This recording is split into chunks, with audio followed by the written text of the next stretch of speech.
tonight. We'll see if he does. Goliath will be dressed in red. You'll notice him right away. Glad you've joined us tonight.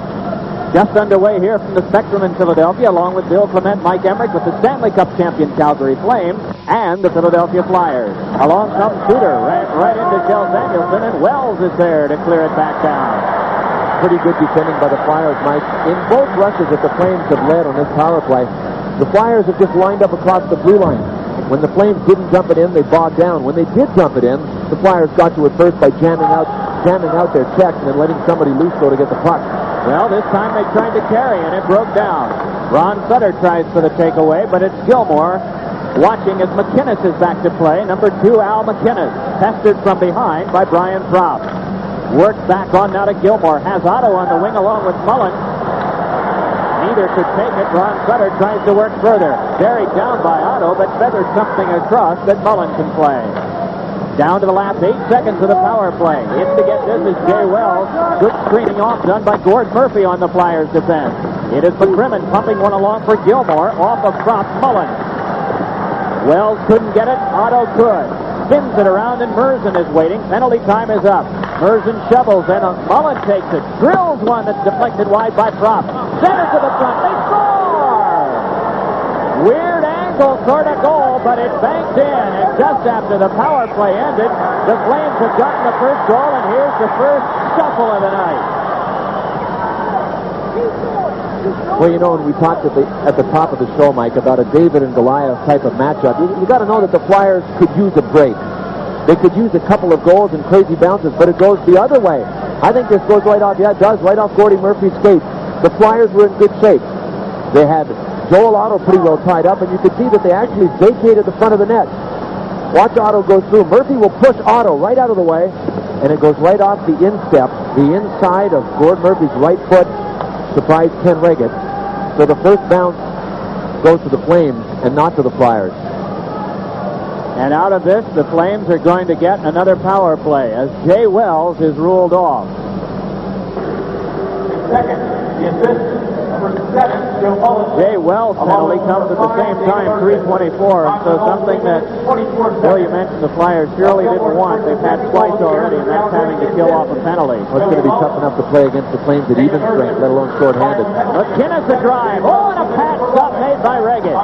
The Flyers' penalty killing unit has killed off 16 straight now, going back over 4 games. Sutter a shot, and that deflected wide. Pumped back along by Makarov. Here's McInnes. He can hammer. Pat stop made by Reggett, and he'll hang on. One of the problems in defending against this Calgary power play is that they have so many dynamic points of attack. If it's not McInnes ramming it from the point, he flips it over to Suter. He's got almost as good a shot as McInnes. You see that Ranheim was just jamming in front. Shel Samuelson of the Flyers didn't have a chance to move Ranheim out of the way, so he was actually screening Kenny Reggett as well. But when you got Ranheim, who scored 68 goals in the minors last year, Nieuwendyk, who had 51 goals in the NHL, Makarov, I don't know, he's had a zillion in his career in the Soviet Union, McInnes and Suter, they've got so many points of attack, you can't cheat to one of them. Makarov holds. Watched by Sutter, gave it off to Nieuwendyk. Couldn't find Ranheim in front. Instead, he found the Flyers' defense. They try to clear and get it as far as McInnes at the red line. 15:50 to go in the first period of our game. The Flames lead at 1-0. Nieuwendyk cranks one, and getting a piece of that was Reggett. Up with it now is Shel Samuelson, banking one along that's taken by Propp. Nice outlet pass on to Dave Poulin. Picks up Samuelson, gives to him. Samuelson to Poulin. Oh, and it was off the tip of his stick. I don't know where that puck went. I'd love to see a replay of it. I think it may have even gone behind the heel of Dave Poulin's stick. But Shel Samuelson did a great job of waiting and waiting and waiting until he was around the man that was defending against him to slip it out. It looked like a perfect feed. Change now for the Flyers. Chychrun and Fensis as we're down to the last 35 seconds of the power play, and a break up by Derek Smith. He and Eklund are up front as it's chopped back down. Otto, Mullen, as well as Gilmore up front. Suter and Al McInnes in back for the Flames. Ahead with this is Gilmore, rolling it on the wing for Joe Mullen. Back to the point to Suter. Rolls for Mullen once more. Otto at the front, watched by Fenvis as you watch Mullen play the outside. Gilmore put one out in the freeze off the defense. Another whack at it by Otto. Nice play by Gilmore to get it back to McInnes. McInnes finesses to Gilmore. Back to McInnes. A shot, and that head high against the glass. And it is thrown back out by Fenves. Penalty time is up, and the Flyers have killed 2 out of 2. But the Flames almost got another one, the same as they got the first one. It went off Dave Fenves, and Kenny Reagan had to make a pad save. Puck dealt right back over to Pelle Eklund by Gilmore of the Flames, and so Eklund drops it in and a chip change on as Doug Sullivan is after it, but Suter taps it from him to Joe Mullen. Mullen takes his own pass for the Flames. Just over 14 minutes to play in the first period. Calgary ahead 1-0 on a goal by Doug Gilmore. It is Howe connecting with Kjell Samuelsson. Off of Keith Acton in back deep. And we get a stoppage of play. There'll be a penalty coming up against the Flames. Boy, Keith Acton's determination made this thing happen. He was breaking between Brian McClellan and Gary Suter. Actually, McClellan seemed to get more lumber on him, but it's number 20, Gary Suter, who gets the penalty. Now, here's a scoring chance for the Flyers. Samuelsson will wrap around Suter and then get a good backhand pass right out to Dave Poulin. It did go behind his stick, right under the heel of his stick. I don't know if Davey was looking up as he was shooting to see where he was going to shoot it, but it looked like it was a perfect feed. Boy, it's beautiful stick handling by Samuelsson, and we don't often see him in an offensive role. No, and, you know, both of these teams played last night, but you got to know that if one team has the legs back on defense in the third period and in the second period, to stay up on the play, to move up to be an attacker, it's going to be a big advantage. Puck worked back to the point. Drive by Craven went wide. Moving along for it is Murphy. Still the puck loosened. Battled for by Ron Sutter and by Natras, and it is rolled back out. Check that Merzen. And now it is Craven up with it. Handing back on to Gord Murphy. Murphy has Sutter. Flops one to the corner, and back to get it is McCowan, who hacks it off the glass. It slips near Murphy for a good keep, but McCowan this time succeeds in sending it further. 1 minute, 10 seconds to go on the Flyers power play as Murray Craven controls. He's got Bullard to his left, Sinisalo to the right. Murphy and Dobbin are also out. It's dropped in, and Vernon is back to get it. Rolling it off, but back for Sinisalo, who went behind. 3 players behind the end line for the Flyers there for a moment.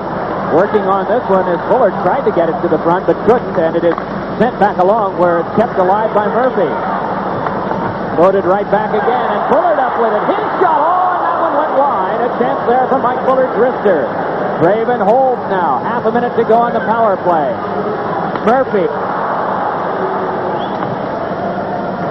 Shift change on for the Flames. McCrimmon and Merzen come out on defense, and it'll be Gilmore up front along with Joe Mullen. Eklund takes over for the Flyers.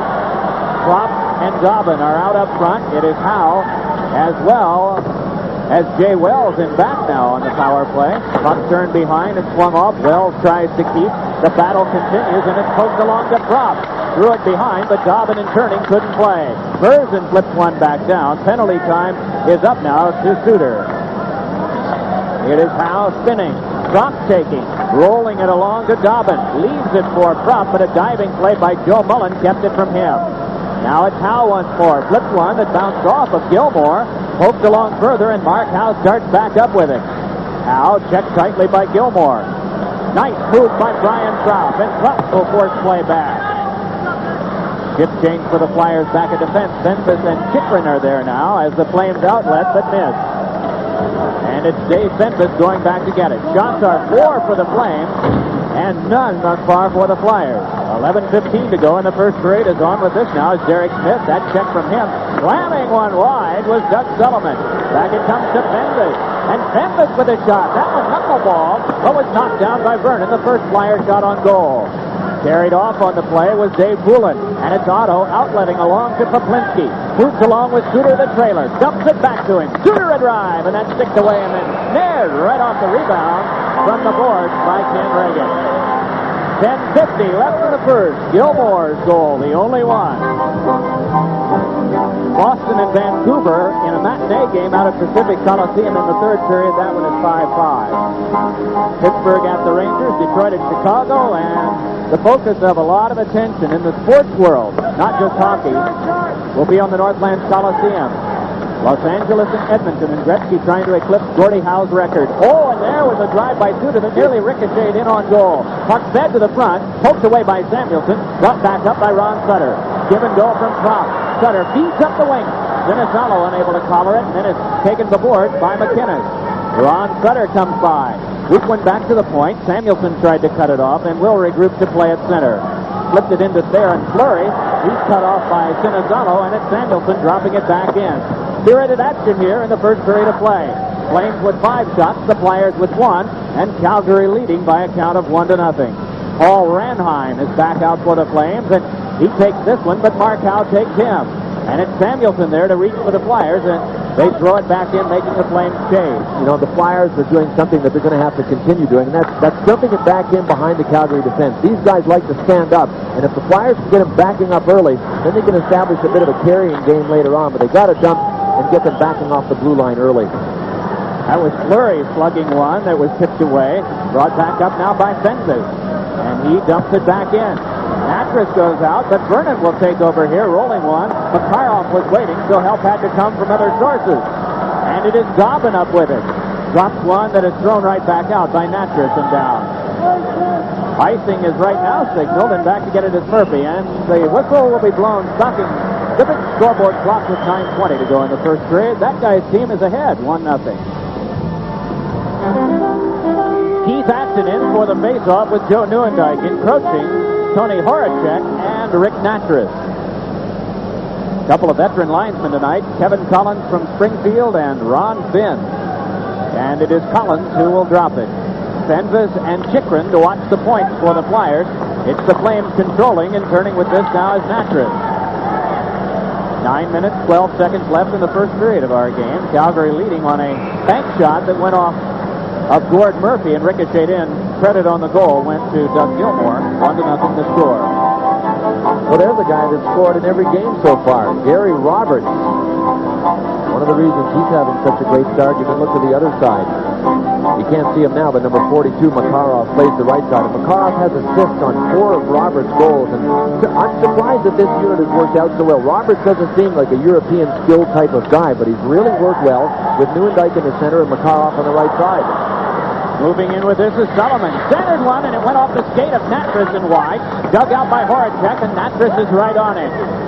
Horacek able to peel away. Gives for Acton, but it's checked from him. And it's scooped up by Natras. Plays for the safety back to McCowan. Jamie McCowan with 8:45 left in this opening period, and his team ahead 1-0. Pokes it away from Horacek all the way back down the ice, and icing will be called as to touch it up is Dave Fenves. Well, there's a familiar face around the spectrum for people that have been sitting here since 1974, 75. Terry Crisp. He hasn't aged very much, has he? You know, he deserves a lot of credit. These guys got their butts whipped 2 years ago by Edmonton, 4 straight. They learned how to play defensive hockey. They went from 12th overall defensively a couple of years ago to number 2 in the National Hockey League without really letting their offense suffer that much. And Terry Crisp deserves a lot of credit for engineering that really change in philosophy. Puck dealt back around by Gilmore, but cut off by Mike Bullard. That one knocked down. Bullard tried to follow up, but it comes to center ice, and it is poked along by Derek Smith for Mark Howe to control. Then across to Samuelson. On to Derek Smith. Drops it back to Bullard, who wheels it around the boards, and stepping over toward it is Coolin. Cut off by Patterson, and the battle continues there, and Bullard a shot on a pass stop made by Mike Vernon. Derek Smith chased to the corner by Merzen, and Merzen able to control. Flames started back out, headman pass from Patterson to Mullen. Tried the return, but Patterson had been wiped out by the checking of Coolin. Mark Howe feathers it further. Shift change on for the Flyers. They bring out Brian Propp.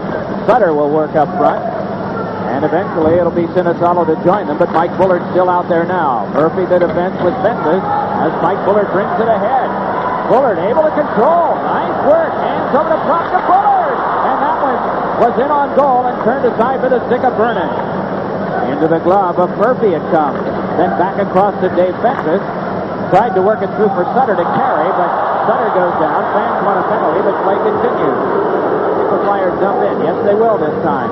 Around the boards high it comes. Tim Hunter trying to work with it, but instead it's Brad McCrimmon. Dumping it further, and it pops over near Merzen. Oh, it just got away from a check from Sinisalo and tosses back out. So thus far, what Bill pointed out seems to be working for the Flyers, the dump-in sort of game. There's no two ways about it. The Flyers have to have kind of a blue-collar approach tonight. They got to score bricklayers' goals and not try to score surgeons' goals because they got their big snipers out of the lineup. And that's one of the ways you engage the opposition in kind of a blue-collar game. Dump, chase, get physical, bump them off the puck. And the Flyers have been getting stronger in that part of the game since this season started. They weren't good the first two games, but they've been coming on. Tim Hunter swung one in front. The rebound popped off of Otto. Still they try, and Tim Hunter able to keep this attempt, though it came right to Gord Murphy, and he's able to throw it back down. Icing is called, and we had Jay Wells chasing Joel Otto around the ice. A lot of the Flames weren't sure not only where they would be playing, in other words, on whose line, but if they would be playing. I talked to Jim Poplinski just before the game. He didn't even know if he was suiting up. So Terry Chris told his extra guys after the warm-up who would be in and who wouldn't be in. They call one another the Slugs. the guys that moved in and out of the lineup, Tim Hunter, Jim Poplinski, the Slugs. Here is Craven starting ahead. That one lost off the skate of Suter and trapped by Vernon for a stoppage of play. Tim Hunter had a splendid comment for you about the depth of the Calgary organization. Well, he said general managers call it depth. The Slugs call it just too many guys. But you know, Terry Chris has done a pretty good job of moving guys in and out of the lineup and rotating bodies. And nobody's really had to sit that long. And as long as you don't have to sit and stew and think that your skills are leaving you too long, you can handle it. So we've got 4 extra guys. The Flames are carrying around 4 extra bodies, healthy bodies right now.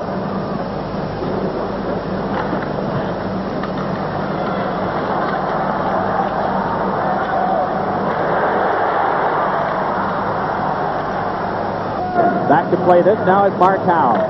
Hands right on to Eklund. Back for Howe, but that's broken up by Fleury. Starts in with Ranheim. Fleury cranks one off the stick of Regic.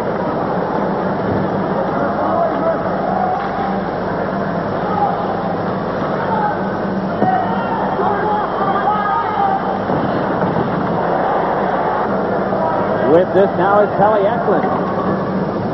Eklund dropping it back deep, and now McInnes goes to get it. Flyers continue to make changes on the fly as it comes to Sergei Makarov. He turns it on to Fleury, and Fleury caught a stick up high and went down right away. There'll be a penalty on the delayed call. It's Darren Fleury playing it, and Vernon heading for the bench. Puck dumped along, and McClellan will be an illegal recipient, so play will stop here, and we'll get the penalty call. 5:10 to go in the first period. Power play 3 coming up for the Flames. They lead 1-0. Well, the Flyers penalty killers are getting their share of ice time here in the first period. Take a look at Theo Fleury, top left of your screen, moving up ice. Boy, that was hardly a touch, but it was enough to be called, I guess. Kelly Eklund got his stick up on him. It didn't look like he did anything more than just rush him. But Fleury went down, not so much as a reaction to the stick. It just looked like he was tripping. Kelly's over there thinking right now, typical Canadian player. Goes down whenever it sticks on him, tries to get an injury milked out of it. Right, not like us tough Swedes. Right. Neuendijk with Ranheim and Makarov, and it'll be Suter in back with McInnes. Sutter to help kill it off for the Flyers with Dave Poulin, and in back it is Howe and Samuelson. Now Makarov, watched by Sutter, then by Howe. To the back to McInnes, and then across it comes to Suter. At the front is Neuendijk. Took a swat from Samuelson. They work it across to Makarov. Fakes the drive, slots it deep, and a shot by McInnes. Pass stopped by Regic. Rebound, they scramble for it. Still it's locked up in Shel Samuelson's skates, and it comes to Howe, who clears.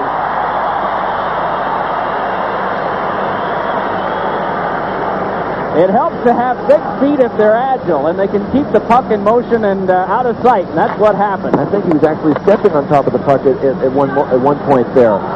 Neuendijk to get it. That's poked away from Ranheim, but kept by McInnes. Then rolled around, and Neuendijk couldn't get to it. Regic 10, Samuelson able to clear it back out. 1 minute, 5 seconds to go on the power play. 4 minutes and 12 seconds left in the first period. Flames ahead in the game, 1-0. Good in deep work now by Brian Proudman. Poulin, and a cancel on the pass in front as it was headed toward Poulin, and doing that defensive work, back checking was Otto. Wheeling back up ice with it is Al McInnes. Flyers make a change. They have Sullivan and Acton up front now as this one escapes near Regic.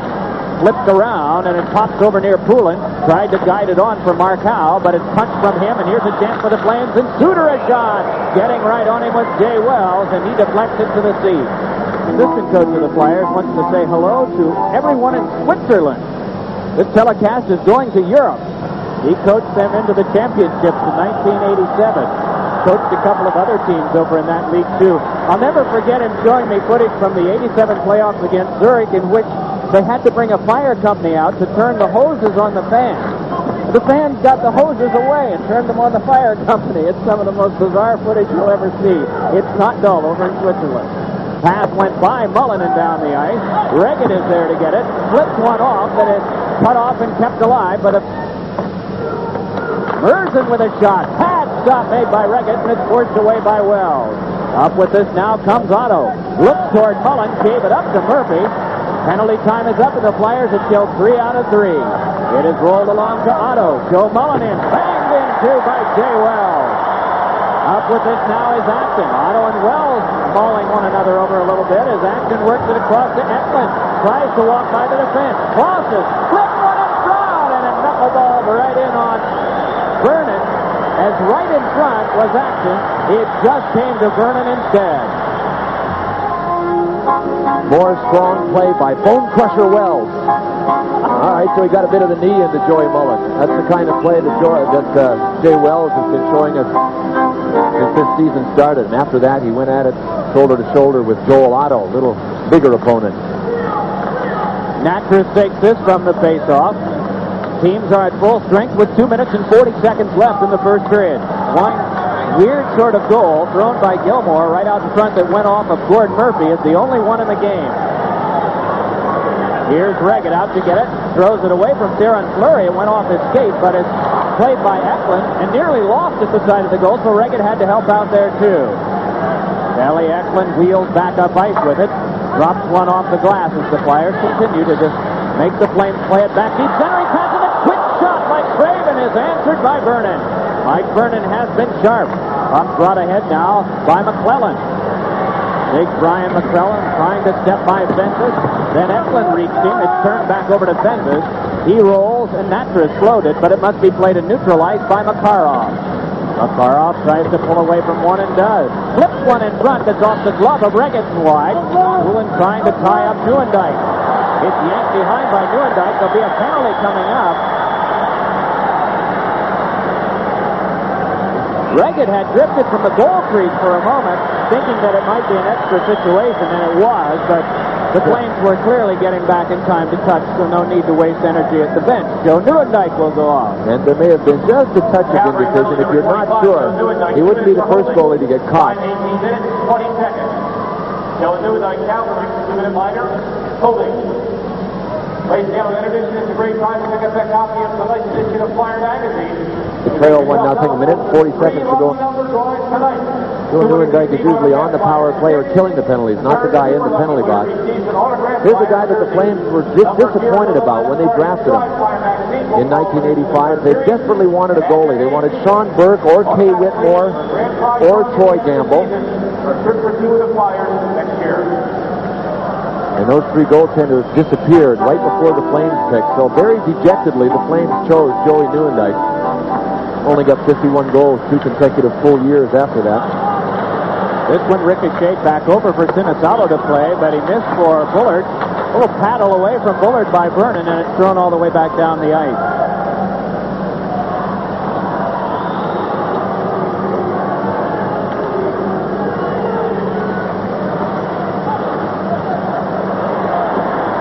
Sinisalo, was he hit by a freight train named Natras. And it's cleared back down. Half a minute gone on the Flyers' second power play of the game. They trail in the game 1-0 with 1:05 to go in the first period. Murphy pivoting away from Ranheim will bring it further. Murphy taken to the wall. Puck goes back and Natras is there. But it is Sutter up with it. Sutter chased off by Natras but hands it over to Sinisalo. Tried to walk in front. It's shoveled on back by Bullard and taken by Mark Howe. Howe drops it along further. 1:04 to go on the power play. Less than that. 40 seconds to go in the period. Reagan slugs it back ahead onto the turning stick of Mark Howe. Both teams in the midst of a full-scale change. It's like a Chinese fire drill there. Puck rolled along now for Eklund. Locked up by Otto. In to help out is Brad McCrimmon, but the play followed off by Murphy. Loose puck behind, battling for it is Propp. And then Dobbin tried to keep it alive, but Gord Murphy will. 20 seconds left in the period. It's Murphy handing back over to Wells. Then along for Brian Frost. They flip one up high that's off the glove of Eklund. Merzen going to get it. Shovels one along, hoping for Otto. If that's the case, they can take the heat off, but not this time. Wells bounces to Eklund. 5 seconds to go. Now it's given up to Otto, and that'll do it on the period. The horn sounds, and at the end of one, the score in our game, it is the Flames 1 and the Flyers nothing.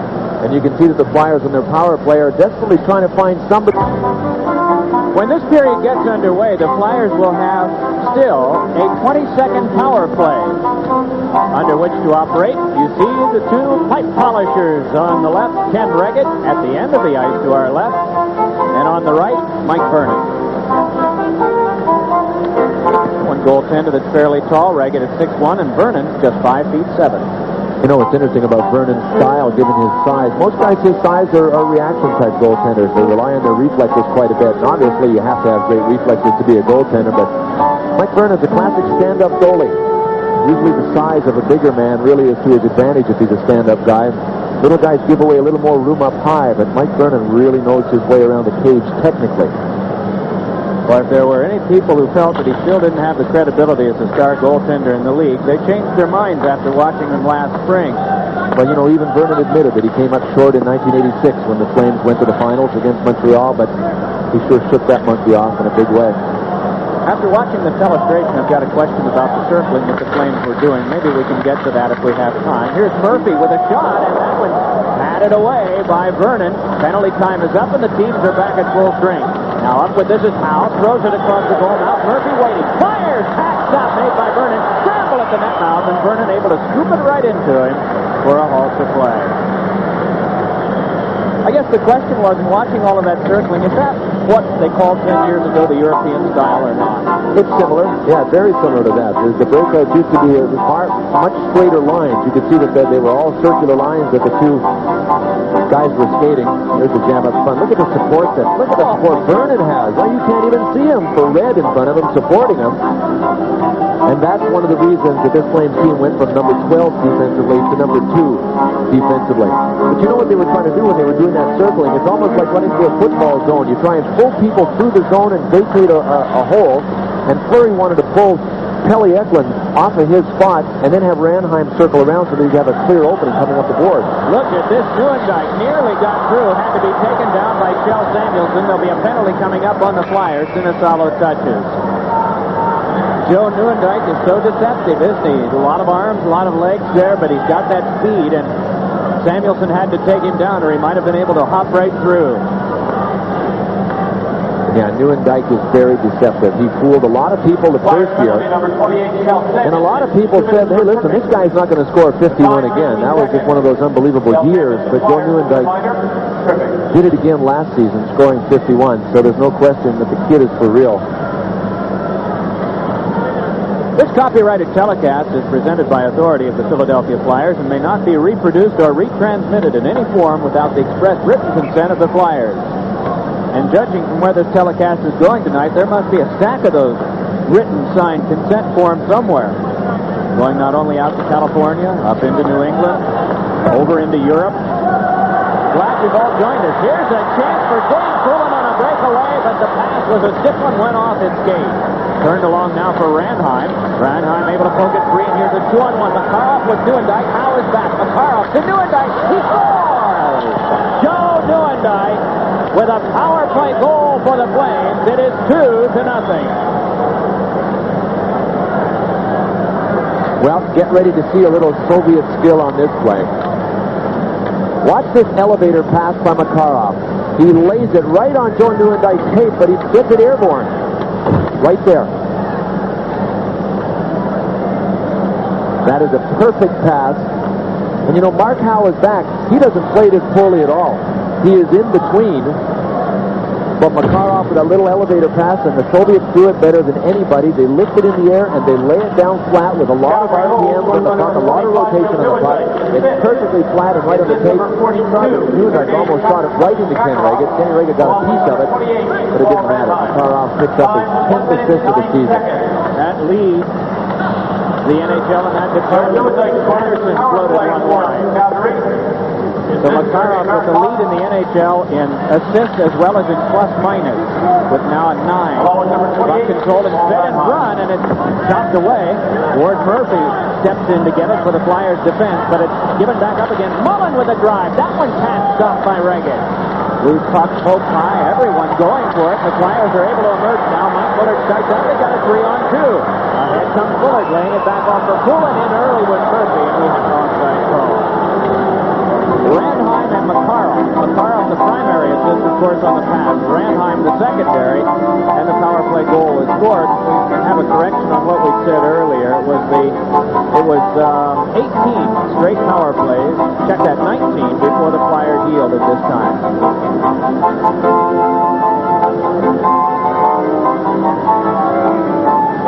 So they got to 19 in a row. Damon McVicker correcting the stats that had been issued here at the start of the game. So a 2-0 contest. The Calgary Flames are leading in it, and Brad McCrimmon, the one-time Flyer, holds it behind. It is McCrimmon with a pass that ricocheted off the stick of Ranheim, floated along by Dobbin, who gets a second crack at moving it in. Dobbin dips the shoulder but can't get by McCrimmon. Points it back to Chikrin. Drive! Oh, and that one ricocheted wide. There'll be a penalty coming up. It tripped up in the crease. Was Craven. The Flyers will get a power play of their own. With 2 minutes, 20 seconds gone in the second, it's the Flames 2 and the Flyers nothing. Great scoring chance by the Flyers. Brian Dobbin made it all happen. He bought enough time to free up Jeff Chikrin. All of the Flames forwards came back in. And Murray Craven had really good position. He dug in when he saw it going back to Chikrin. Actually had position on big Dana Merzen, number 5 of the Flames. And Merzen had to drag him down, or Craven was there for the rebound. Howe with a shot, and that one tipped to the glass. In to get this now is McCowan. And it's forced along further, trying to clear it back down, and then doing it was Otto. So 15 seconds gone, just underway on this power play. Flyers are trailing in the game by 2 if you just joined us. It is Propp with a weak pass that is floated back out by Gary Roberts. Howe crisply connects on to Eklund, beats a nice pass up the Propp. In front, and Sutter trying for the tip. Was out-tipped on the play by Vernon. And they are pointing now for a center ice faceoff, and Sutter protesting. Look, he got it. I didn't. Or maybe it had gone in.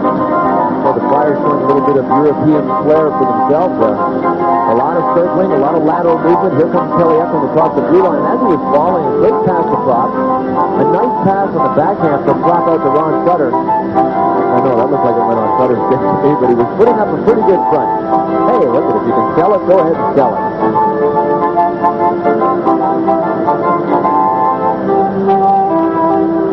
The line for the Flyers now has Sutter as well as Brian Propp, but he is back at a left point position at least for now. Gord Murphy has moved up for the faceoff to join Craven, and the other Flyer is Mark Howe. McCrimmon and McKinnon, the defense. Gilmore working along with Mullen up front in the penalty killing. Minute 20 to go on the power play to the Flyers. Sutter with some room to look and decide. Sutter holds, deals out of the net to Craven. 27 home as Vernon anticipated and went down the block. Back it comes now to Howe. Tried for Sutter and gets him. Menaced very well by Gilmore. It's banked right back to Howe, and he couldn't keep it in. So some hard work by Doug Gilmore is able to keep the Flyers from even get much of an assault ready back in the Calgary end. Shift change on now, and the Flames Joe Mullen hammers one. Oh, and did that get quickly to Ken Reagan. Fans a little restive now. They're not too happy with what they've seen on this power play. Propp flips ahead now for Craven. He's got Propp in front. Deals one along for Sutter. That's worked into Sutter by McCrimmon. And the two of them go after it with Craven there, and the third man, Craven, able to pull it away. Feeds it back to Howe, quickly over to Murphy. Fires, and that one tipped wide by Sutter. Along to get it is Brian Propp. Deals it over for Sutter. Back for Propp. Couldn't get a good shot away as that pass was just a hair off the mark. Sent back down, and penalty time is down to the last dozen seconds on this, the Flyers' third power play of the game. Works back ahead now, underneath the stick of Sinicello. Vernon down to get it. It's forced along by McCowan. Waiting is Chikrin. Penalty time up is Chikrin's shot. It's paddled away by Natras and taken on by Theron Fleury. Here is Fleury, all 5'5" and 155 pounds. Ranking one into the pads of Reagan. Rebound, skips and bounces over to Sinicello. Fleury goes into the net, and we get a halt to play. 15:25 to go in the second. Fleury's up, Flames ahead. You gotta love this camera angle. Show you Theo Fleury coming across the blue line, blasting. Boy, you talk about follow-through. That's as good a follow-through as you can get on your shot. Right into the net. Scores! Here is Fleury. Back over now for McClellan. It is Bullard turning it back to Jeff Chikrin. Returns it out to Bullard. They've got a 3-on-2. Up the wing to Dave Poulin. Flips one that's popped high in the air. Natras got just enough of a stick on it to break that Flyers rush down. Battle on and McClellan. Rushed and roughed up by Jeff Chikrin. They shove at one another. It is Dave Poulin yanking it around toward the corner, but McCallum can step to it for the Flames. Shots on goal in the period for the Flames 4. Game total 13. For the Flyers, just 2 and a game total of only 6. We played just over 25 minutes in this contest, and the Flames are leading 2-0. It is Reagan turning it along to Mike Bullard. Traffic jam. Cleared one that went off McClellan in front, and then it's poked along by Neuendijk. Jams one back to the point, and Merzen is there to keep play alive. Wrapping it along for Joe Neuendijk, who centers, but Dave Poulin able to start it back the other way to Derek Smith, then on to Bullard. A 2-on-2, and the return comes to Smith, that drops to Bullard. Surrounded by red and gold, and it plops right into the goalie glove of Mike Vernon. Ladies and gentlemen, your completed all-star ballots will now be selected. Now, Mike Vernon led in so many categories last season. He was 37-6-5, number 1 in wins, 106 wins over the last 3 years. That is tops of any National Hockey League goalie. What a lot of people don't even know about Mike Vernon, I guess people that follow the National Hockey League, he spent 2.5 seasons in the minors. This kid really earned his right to play in the major leagues because he wasn't ready. So he matured for 2.5 years in the Flames minor league system. Sure paid off. 3rd-round pick in 1981. You had to think the Canucks were watching in May and thinking, man, if Steamer Steele doesn't score on one of those 2 breakaways or gets one of them, or Tanty's goal goes in, that big shot that Vernon clutched, we're there maybe, instead of Calgary. Well, those things can play on your mind too, can't they? That's a great point that I guess when you're reflecting on the playoffs last year and really going over the history of what happened in the playoffs, unless you're doing that, you forget how close the Flames came to not even being close to the finals. And you're right, Trevor Linden had a couple of chances to put them away in overtime. Smeal with his wraparound and his breakaway, but Mike Vernon was at his best that night. But they were just 1 shot away, a couple of inches away from not even being in the finals. Remember, Serge Savard said the difference between Montreal and Calgary in the finals was the goaltending. To take nothing away from Patrick Roy, Vernon was just better. Oh, a weird bounce, but the Flyers almost got something going on. That was off Sullivan's shoulder. Horacek tries to poke it further, but here comes Joe Neuendijk. Neuendijk trying to get by Samuelson, just shovels one in on goal. That is worked now by Mark Howe. Ahead to speedy Keith Acton. Acton rolling it across, but another offside called against the Flyers, and so play is halted.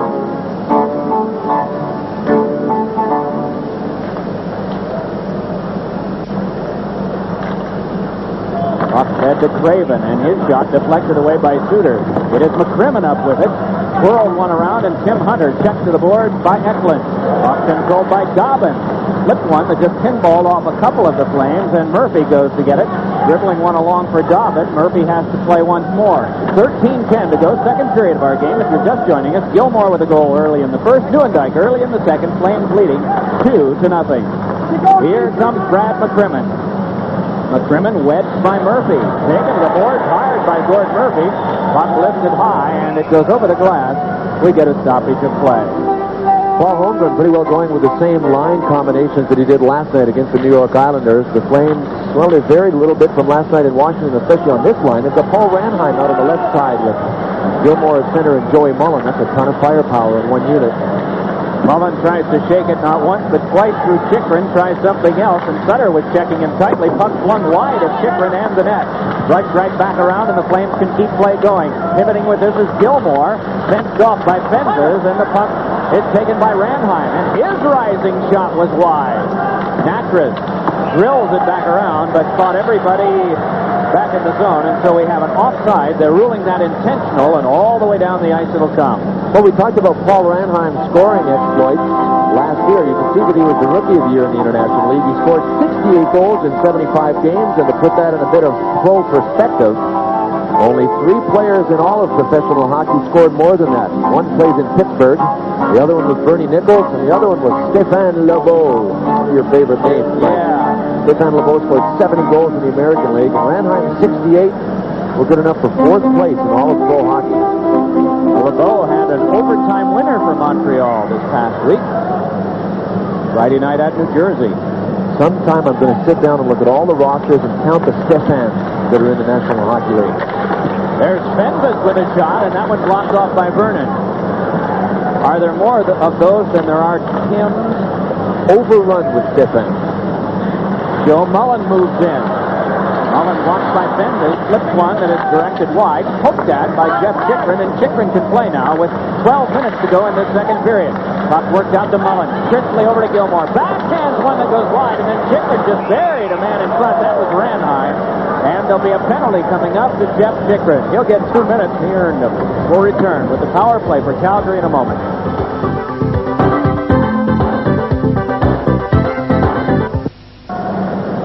Watch this crunch by Jeff Chikrin from behind on Paul Ranheim. Boom, right into Ken Reagan. The Flyers are moving out of the zone. That's why Chikrin was up on the play. The Flames broke it up and turned it back in really quickly. Boy, they transitioned well. And that's something that the Flyers did well last night against the New York Islanders. The coaching staff was really happy with the Flyers' counterattack, meaning breaking up the play and turning a defensive posture into an offensive posture. So important, boys. You can get that jump. It really helps your offense. Suter cranks one. He scores! Gary Suter with a flamer right into the net as he cranked one off the pipe. And a power play goal for the Flames. They lead 3-0. I don't know if we can get a better example than this of the points of attack that the Flames have. I mentioned in the first period that Gary Suter has a shot that's almost as good as Al McInnes's. I'll guarantee you that Ken Reagan would back me up on that right now. It clanked off the iron, so you know that he really had it labeled for a small opening. Kenny Reagan never moves on it. Same short side, high. Tough shot to stop, especially when it's a rocket. Gary Suter's first goal of the season after an absolute nightmare of the year last year that we'll tell you about when we get a chance. So here we go. We got squaring off here. Tony Horacek and Tim Hunter. Horacek had his first fight of the season last night. Oh, this one's not going to get started. The Zebras took over.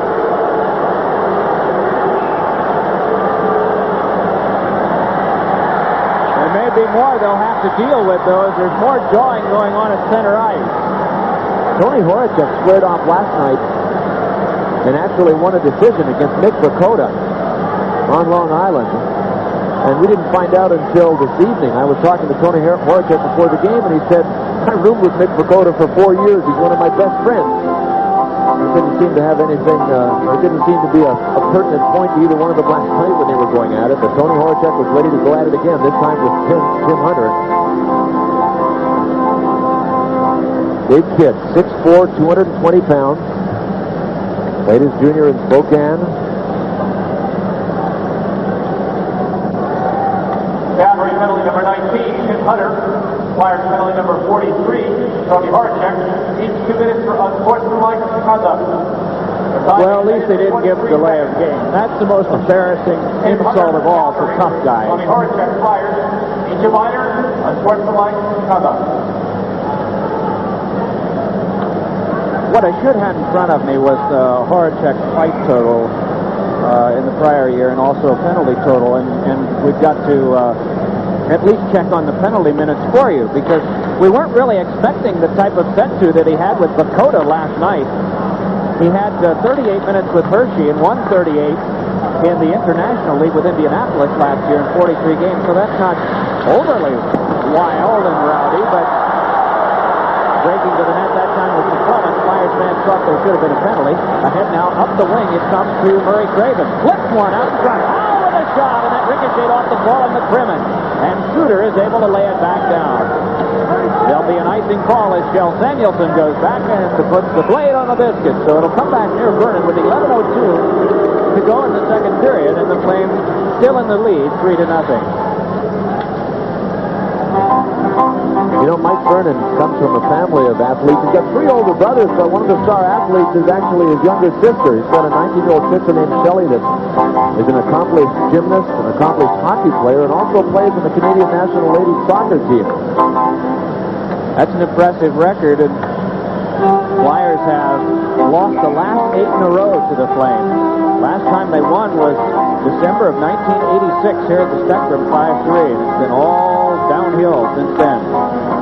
Comes back to Murphy. Big drive, deflected right in near the goal, but scooped up by McCowan and dumped back off by Murphy. Striding back for this is Jay Wells. Reggett comes out to slow it for him. Pursuing Wells is Nieuwendyk, and so he had to drop it back off for Murphy. Banked along for Sinisalo, but it went through him. Shoved off for Natras. Laid back over near Nieuwendyk. Yanks it around for McCowan. Notice the circling? Puck turned back up to Roberts. He's got a man breaking and tries to get it to him. That was Makarov, but it goes in deep and Reggett is there. Works one around the rail that flops near Jay Wells. But it's Roberts taking over. Poked it through Wells. Flyers started back up. They got Ron Sutter breaking, but the pass went off the blade of his stick. And it is Vernon just banging one off the board that Sinisalo steps toward. Boy, some of those passes up center just haven't worked for the Flyers. None of them have worked for the Flyers. They've had their chances.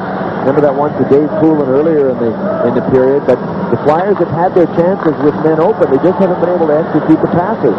Halfway through regulation time, 3-0 Flames, and Wells with a shot that is sent high to the glass by Vernon. Plenty of red on this when we get a stoppage of play, and they rule the puck played by a high stick, so we get a halt to the proceedings here with 9:53 to go in the second. The goal scorers tonight, Gilmore, Nieuwendyk, and Suter. Fans are applauding here as up on the center ice scoreboard. They just mentioned that Wayne Gretzky has now tied Gordie Howe's record as the all-time scoring leader, 1,850 points. In the game tonight at Edmonton, the Kings are leading by that 1-0 count. And we'll keep an eye on things for you that are going on out there so that you'll not miss any of the history that is likely to be made. Chychrun with a shot, and that deflected along now to Mullen. Mullen with a pass that clicked over to Gilmore, and Gilmore will ride it in to Mullen. And Mullen with a quick shot that's turned aside by Reggett and chopped back out again by Jeff Chychrun. Merzen goes back to get it. Derek Smith wheeling toward him. Dave Poulin cuts it off, but that one is blocked. Brought right back on by Ranheim. Fires, and it's held by Reggett. Boy, does he have a gun. He's got a gun. He's got a touch around the net. That was Paul Ranheim's shot. He uses a real short stick. But when you score 68 goals, you got to know that you've got not only a touch, you could have guessed that Paul Ranheim had this kind of cannon. Watch this shot. That's all the Flames needed is another gunner. Boy, oh boy.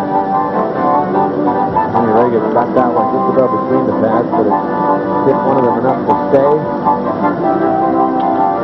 Paul Ranheim played on a line at Wisconsin with Tony Granato. Can you imagine that was a pretty good skating line and a pretty dynamic college line? You think they put a slug on them? Only if they played against a tough team. Maybe one of the slugs would get the call to go out there and protect them. But having seen Tony Granato and now Paul Ranheim, I don't think they needed any protection. Puck hooked right back across, and it's Eklund there. Back up now with it is Craven.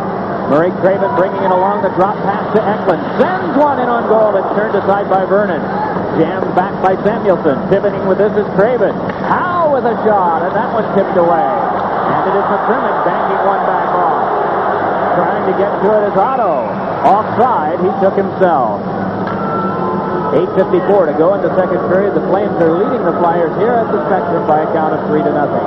Well, we've documented some of the goaltending exploits of Mike Vernon at the other end. You know, Ken Reggett has a goals against average in the playoffs. It's actually less than Mike Vernon's. Ken Reggett's average 2.82. That's in 30 playoff games. Mike Vernon's 2.87 in 54 games, and you got to remember that 25 of Reggett's games were playing behind the Toronto Maple Leafs. That's an incredibly low goals against average when you consider the guys that he had in front of him. Well, that's a team that has, in recent years, always sort of played possum and sneaked in late. Didn't work last year. Chicago took them out the last night. Ahead now comes Craven. Craven drifts. Plays to Samuelson, but they rule that this one went offside. You know, the Flyers are arguing this night. it was an offside, I think. The puck never made it across the blue line. The problem is Kevin Collins delayed in the call. So when Craven brought it across the blue line, he started to move laterally with the puck across the blue part of the line itself, and I don't think he can get it across the line. I think it's a decent call just late.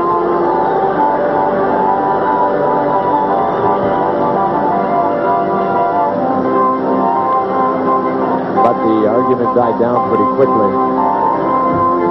Triangle look at it. Watch Murray Craven now. He moves the puck across. It's right on the blue line now, isn't it? Look at the top of your screen. Top of your screen, Brian Dobbin was a good 5 feet over the line. The problem was that Kevin Collins just delayed in calling it. Play back in here with 8.5 minutes left in the second period. If you're just joining us, the Flyers are trailing the Flames 3-0. The Gretzky watch has seen him come up with 1 point tonight to tie Gordie Howe for the all-time point lead. One more point, either a goal or an assist, and Grandpa Howe will be able to go to Grandparents' Day and see Travis. Fleury threw one back out for Tim Hunter, but instead with this, it is Horacek. I think Mark was saying that if it occurred within the first 6 Los Angeles games, that Gordie could make it back here in time for school and Grandparents' Day. Of course, there's an awful lot more significance to it than that, but for the local Howes, that's important.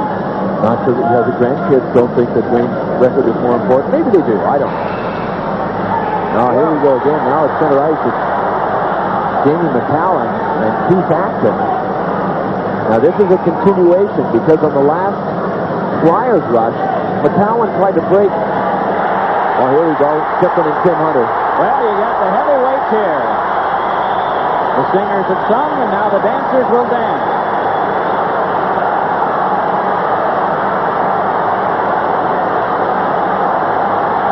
You know, I talked to Jeff Chicken before this game, and we talked about the fact that he hadn't had a fight this year. We talked about sometimes players doing the things that they do best, or the things that establish them as a regular and as a physical force in the National Hockey League. And you could kind of tell when I was talking to him that he wanted to assert himself a little more, make sure that people knew he was on the ice in a physical sense. One thing about Jeff Chicken, he won't go out and take on the little guys. You know that he's always going to end up getting locked up with the enforcers. And for that matter, Tim Hunter's the same kind of guy for the Flames. That's one of the reasons that number 19 for the Flames has made a name for himself in the Flames jersey. Borderline talent. When he was drafted in the late rounds, but Tim Hunter has worked hard on his game and has been able to answer the bell against the best in the National Hockey League. And that's basically what Jeff Chicken has done too. You see Chicken, he goes right after Hunter here. There's no question. That's a challenge. Jeff Chicken said, okay, let's go. Chicken landed one early, but see the grip that Tim Hunter got on him right away? The scary one is the uppercut that he missed on. Yeah, you bet. Tim Hunter is one of those physical conditioning marvels. He has hardly any body fat, cardiovascular that won't quit, fist the size of anvils, strong as an ox. He tried 2 of them and missed on both, and then Chikrin with the takedown. Okay, Chikrin gets a minor for instigation and 5 for fighting. Hunter 5 for fighting only. Acton and McCowan coincidental slashing minor penalties. Under the new rule, had this been Chikrin's second fight, he would be tossed out of the game. Because if you instigate the second fight of the night, you're out. Before it was 3 fights in one night to be out. As you see, big Joel Otto.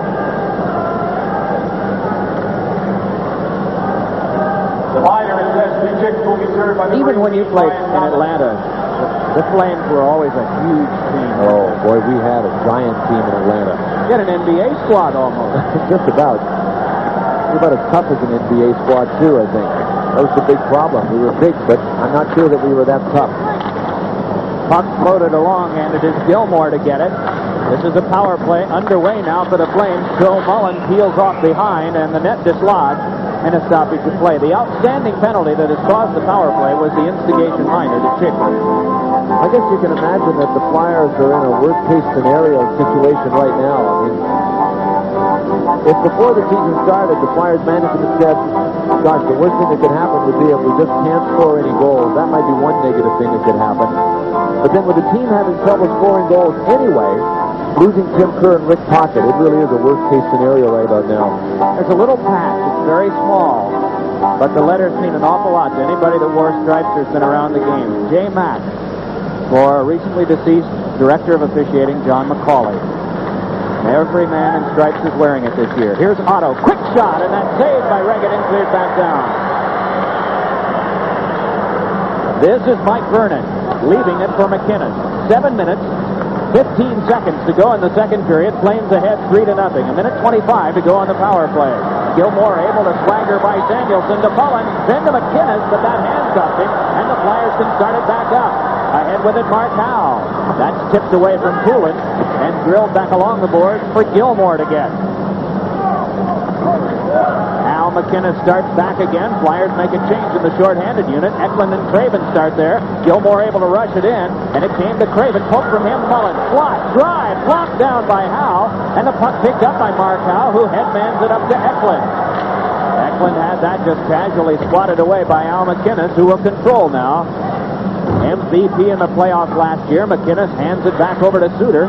Couldn't get it through to Neuendijk. Suter tries this time to play to Mullen. Still some power play time left. Puck ricocheted off Eklund and back out. 35 seconds left on the minor to Jeff Chikrin. It's laid along to Neuendijk. In stride with Paul Ranheim, number 28. Makarov is the other winger up front. Puck to the back to McInnes. Throws one in front. It popped high in the air off of Murphy, and it may have been kept from going into the net by Jay Wells.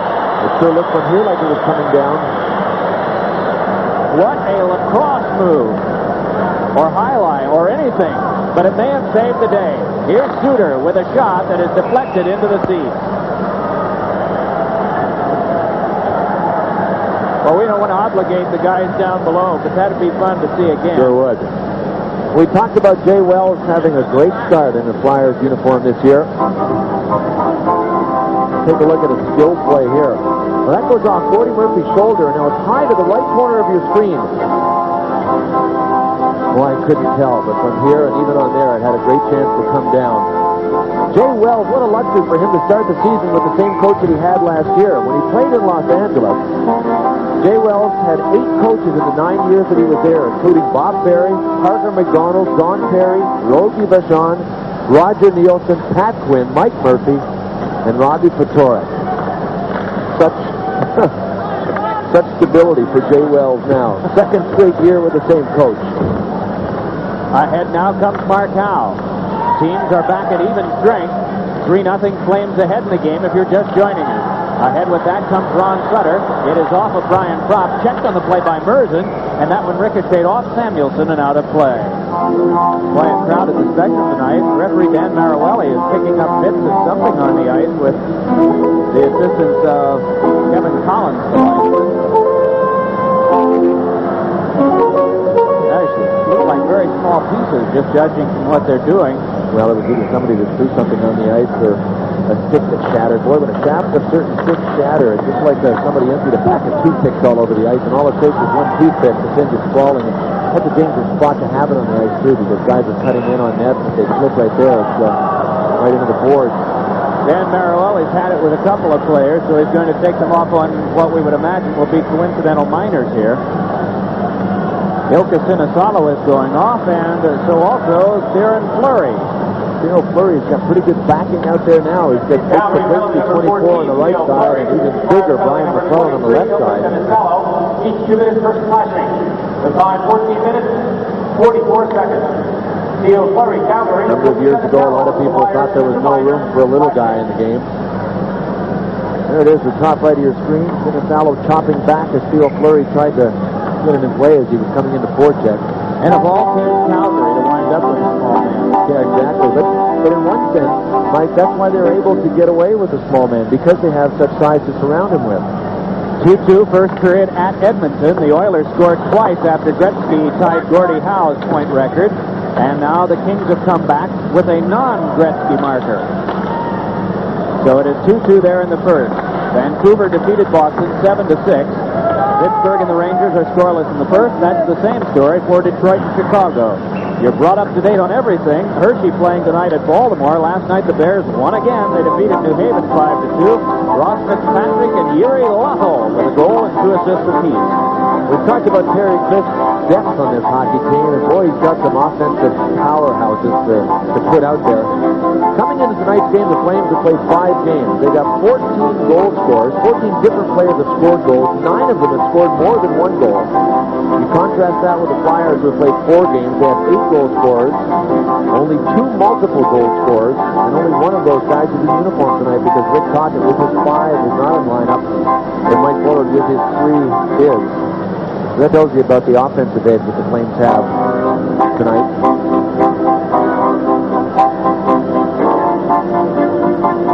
There you see Mike Bullard has had a splendid start to this season, had a couple of assists in the game last night after scoring 3 goals in his first 4 games.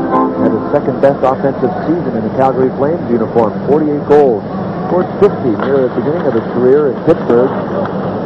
He's one of the 31 players who has scored 50 goals only once. Puck laid back up the wing to Mullen. Drops that one in deep, and Reggett is there. Spun it right back into Joe Mullen. Hammered by Bullard, and the puck delved along past McCrimmon and back down. Tripped up on the play was Derek Smith. Fans wanted a penalty, but Dan Marawelli did not. Good crunch between Bullard and Ranheim that time. It's banked off by Benvis, right on to Dave Poulin, who swoops in. Hands over to Bullard. It's Brown, and a shot is blocked away by a sprawling Brad McCrimmon. Around it is taken by Ranheim. Right on him is Derek Smith to bump into the wall. Joe Mullen working on Benvis. Help came from Murphy, and the Flyers shift from defense to offense. Pass across 2 lines, stops play.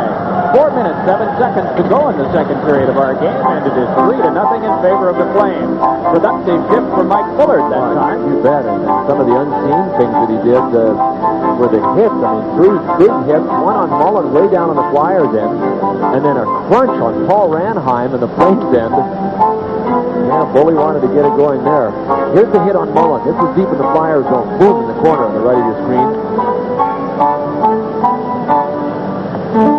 Another angle of it. McCowan matched up with Natras on defense for the Flames. And up front, they'll use Roberts on the left wing. The centerman is Neuendijk, and over on the right wing, it is Sergei Makarov. Pass ricochets ahead to Eklund. Couldn't control, and it's McCowan flicking it back, and Roberts sending it further. Wells working on defense with Kjell Samuelsson for the Flyers. Eklund able to turn away from one, trying to control, finesses over to Acton, and that broken play nearly worked for the Flyers. Now it is Craven, out to Eklund, pivots and points it to Samuelsson for the shot, and that sticks in the front by Acton. A rising shot was behind the net on the rebound. Makarov to Neuendijk, and Neuendijk challenged by Samuelsson. The puck came back across for Jay Wells. Ahead it comes to Craven, who moves in. Drops to Acton, and that tipped away where Eklund must gather. Then to Craven. Can't get to the front, and the Flyers had some steam up but couldn't convert any good chances. Now it's Roberts handing to Neuendijk, but well away from Makarov. Jay Wells chased off by Neuendijk, and the puck rolls around to Kjell Samuelsson. 6'6" Kjell Samuelsson brings it ahead for the Flyers and shovels one wide of the Calgary cage. Chip change on. Horacek comes out with Doug Sullivan and Mike Bullard. Cut off by Horacek. That one ricocheted across towards Sullivan. Swatted from him, though, by Brian McClellan out of Bowling Green. Back to get that one is Murphy. Flyers able to step back further, and it's Horacek. Along now to Murphy. Hopes one for Horacek, but gets Gary Suter. Then to McClellan. Now we'll give chase. He and Murphy are the defense. We'll set the Flames for you when we get a chance. It's McClellan now working with Otto and Big Jim Poplinski. Everybody's big on that line. Controlling this one is Al McInnes. Down to the last 2:12 of the second period. Flames ahead 3-0. Here's Poplinski up the wing. Save made by Reggett, and a good strong wrist shot by Jim Poplinski. Even a guy like Jim Poplinski can bring it home with the wrist shot. He's been moved in and out of the lineup. When he's in, he still wears the C. I talked to him before the game, and he doesn't have any interest in asking to be moved out of the Flames organization just for the sake of becoming a guy that plays game in and game out. 28 years old now. It seems like just yesterday that he was a 20-year-old kid breaking into the Flames lineup. but he's a valuable asset to the team, even when he's not suited up. One of those character guys, one of those leadership guys that you just have to have. Back to get this is Brian Propp, lifting it that it is knocked out of the air by McCrimmon, then cut off by Gilmore. And that one sent back. Samuelson battling with his opposite 28, Paul Ranheim. He was able to reach it ahead, but instead it's taken by Sinisalo. Then on to Sutter. But that away from Fenves. Forced back by Mullen, and Samuelson comes across to play. Big Shell starts back in. Steps by one. Centered one! And it was tipped in on goal, but blocked away by Vernon. The tip was from Sinisalo. Sutter had that one knocked away, and Ranheim just lays it back for Fenves. Last 80 seconds of the second period. Sinisalo was outreached that time by Merzen. Ranheim, nice little force over to Gilmore. Gilmore spun one, and that canceled off by Fenves. Help came from Brian Propp, who can control for the Flyers. Propp with a pass that went underneath Sutter. Sutter, fair hug with Merzen, and the two of them go down as Brad McCrimmon brings it ahead. Down to the last 60 seconds of this period as Gord Murphy takes from Reagan and starts it back up ice. Flyers in the period with 10 shots. The Flames in this period thus far with 11. It's 20-14, the Flames in the shots on goal department. Gary Roberts turning with it, and he'll just drop one back down. Striding back for this is Jim Hunter. Poke checked away by Murphy, but Hunter recovered, lays a pass off for Nieuwendyk, crushes it along to Roberts. Roberts trying to get to the front but can't. Dogged every inch of the way by Craven. Roberts trying to pull away and has Craven stick in his grasp, as it is Murphy now having his jersey pulled from behind, and he went down. So the Flames doing a little offensive zone holding this time, but Dan Maruelli bids the play go on. I think one of the reasons he let it go was that Murray Craven was doing the same thing to Gary Roberts. He had him by the back of the jersey. I think Maruelli saw it. He said, boy, if I didn't call that one, I'm going to have to let this one go too. Next up will be Tearaways, right? All right, that's it on the second period of play. 2 goals in the period, Nieuwendyk and Suter. The shots on goal for the Flyers, 10. For the Flames, 11. And at the end of 2, lead the Flyers 3-0 here with 20 minutes to go, and this has not been a poor effort by the Flyers by any means. They are up against a powerhouse and have checked the Flames pretty well. They've allowed them 20 shots through 2 periods. The Flyers only have 14 on goal, so you can tell they're up against a good defensive team as well. I would imagine risk-taking has got to be a part of this third period down 3-0.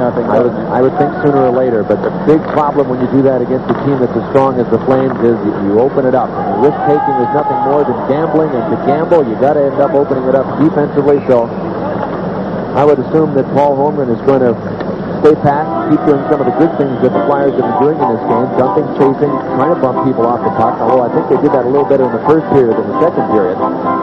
It's not time yet. You chip away, you get one. Look what happened last night. It's a perfect example of not changing your game plan. Flyers had to come back from a 3-0 deficit to tie the Islanders, and they did it by not straying from their game plan.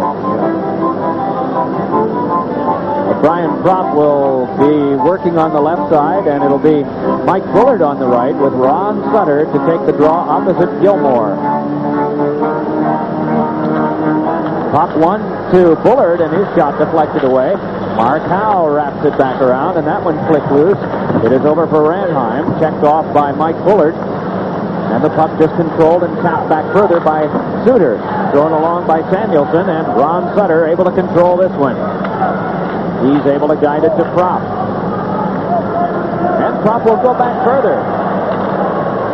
Teams are at full strength here in the third period.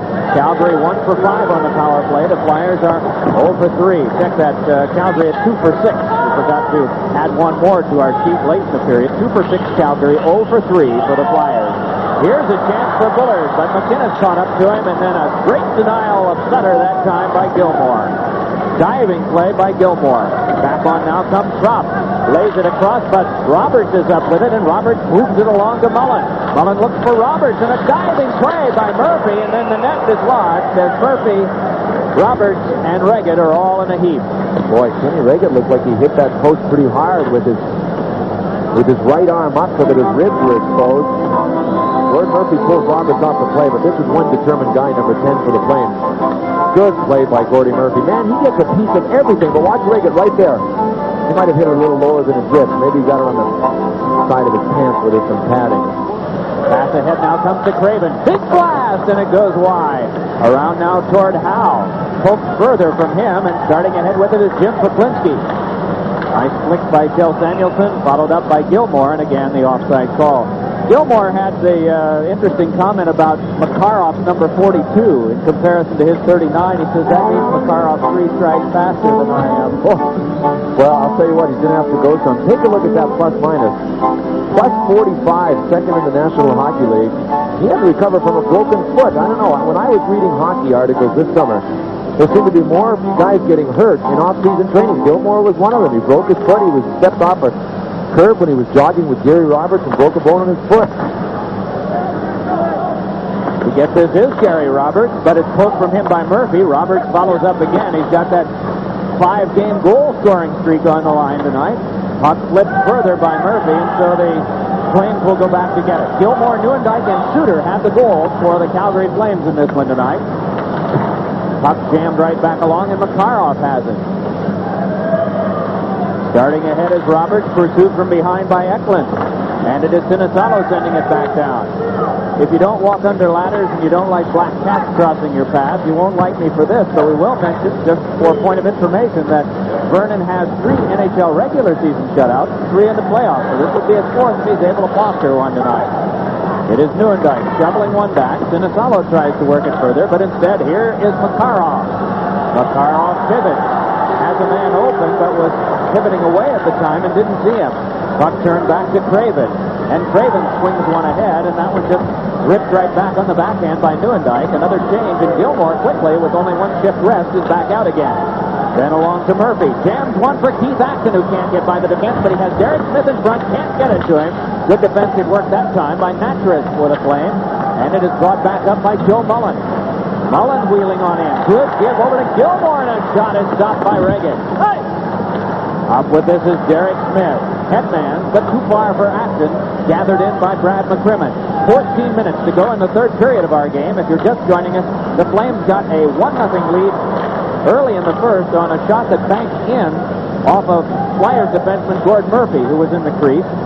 And then they had power play goals from Neuendijk and Suter in the 2nd. That's the only scoring in a 3-0 Calgary lead. Flames have 7 points to lead their division. There is only one unbeaten team left in the NHL, and that is the team that most would have figured would be the earliest to lose. At least over the summertime, the Minnesota North Stars have had a tremendous start. Offside is called. Isn't that incredible? I wonder what the odds would have been against the Minnesota North Stars being the only undefeated team right now. Well, if you want to talk about excellence, I guess you can talk about Joey Mullen. He scored 50 goals last year for the first time in his career after 5 straight years of 40 or more goals. And you know, when I was checking on 50-goal scorers, Joey Mullen did it when he was 32 years old for the first time. It's the 2nd oldest the player has ever been to do it for the first time. Johnny Busick, believe it or not, was 35 years old when he scored 50 goals for the first time. Joey Mullen is the 2nd oldest player, first-time 50-goal scorer, at age 32 last year. Interesting. Mark Howe up with this one, lays it back on the stick of Tony Horacek, hooked off from behind by Tim Hunter, and it's McClellan. Nice little feather to Fleury. His shot missed the long side. Tim Hunter follows up, jams the bouncer in front. Fleury shoved it wide. This is Horacek starting it back out for the Flyers. Wants to get it to Doug Sullivan, but instead it's lifted. Horacek follows up. Moving right in. A backhander is knocked down by the defense and trapped by Mike Vernon. That distinguished guy in the Calgary Flames sweater is Bearcat Murray, who has been a Calgary fixture for over 2 decades with the Centennials, then the WHA Cowboys, then back with the Centennials, and then when the Flames moved from Atlanta, he became the trainer then. Great guy. Boy, he is. He seems to usually know where the cameras are and whether there is a tally light on or not. I guess we must have surprised him on that one. I think we caught him. He was preoccupied with this 3-0 Calgary lead right now. He was actually on the ice for a goal that was scored by the Flames last year. Well, that's another story. Murphy with a shot. That one blocked away by Vernon. Some jousting at the front, but up with it now is Natras. Connects on to Poplinski, but that one ricocheted back by Wells off the shoulder of Dan Maruelli, the referee. forced back through Brian Propp, and Jay Wells will go back to get it. The Bearcats finished the season +1 then. He was +1 for the playoffs, and I think that's a bonus. Ahead with this now is Wells. Wells slips, it's knocked down, and Bullard tried to follow up, but that's canceled by Brad McCrimmon. Well, the Flyers have been generating some scoring chances here in the third, and you know how they've been doing it? Not straying from their game plan. They haven't done anything. They haven't opened it up. They keep pecking away. Gordy Murphy had a great scoring chance that Vernon got a piece of. That puck wound up in Jeff Chikrin's equipment, and everyone lost sight of it. Here's the shot that Gordy Murphy can end up taking. And watch just the right pad of Mike Vernon right there. It hit his stick, I think, before it hit the pad and went to the side. Good positioning by Vernon, though. That puck actually hit him. He didn't even move to it, but he was out at the top of his crease, cutting down the angle, and you could tell that he was about dead center in the middle. Suter throws. Up with it is Craven. Penalty coming up against the Flames as Murray Craven starts in. McCrimmon got him low and Roberts got him high, but there was something else back up ice that attracted the attention of Dan Maroelli, who will give the Flyers a power play here with 11:30 to go in the third. Well, the door of opportunity might be a little bit ajar now for the Flyers. Penalty to Gary Suter. He upended Murray Craven. The Flyers are going on a power play. Boy, what a year Suter had last year. Emergency appendectomy near the end of the year. And then a broken jaw in the playoffs against Vancouver. Then he got the shingle. Oh, they tried to force one in the short side, and that didn't work. Puck back to Murphy. Drive, and that knocked down in front. And thrown back down the ice by Otto. Changing shifts now for the Flames. They bring out Neuendijk and Ranheim up front. Staying in back are McCowan and Natras. Flyers have Murphy working out with Mark Howe. Up front, Propp, as well as Sutter and Kelly Eklund. Pass misses for Brian Propp, and in to get it is Natras. Floated one that bounced off of Murphy, but he couldn't keep it at the blue line, and so play shifts back. Just under 11 minutes to go in the third period of this one. The Flames are leading 3-0, and they make the Flyers chase back down the ice. Edmonton leading the Kings 3-2 in the second. Vancouver beat Boston 7-6. Rangers 2-1 over Pittsburgh in the second. Detroit and Chicago scoreless in the first. You're brought up to date on all the other NHL games. Puck turned around off of Gilmore, and it's Mark Howe with it. Losing to Gilmore, and it's sent back down. Penalty time down to 55 seconds now, as Reagan had to punch it away from a pair, and now forehands back out. It is knocked down by Sinisalo. He's got a couple of men open. Sinisalo backhands one in front, and it's tipped away. Remarkably getting back on defense was Merzen. Now it's Craven. Across the shot by Wells. It goes wide. Dobbin up with it. It's fed back for Craven, but knocked down in the slot. Craven moving after it, and is coolly able to steer it away to Wells. Then for Dobbin. McInnes canceled him out, and Dobbin followed up back to Craven. Craven with a drive. Knocked down in front of the end.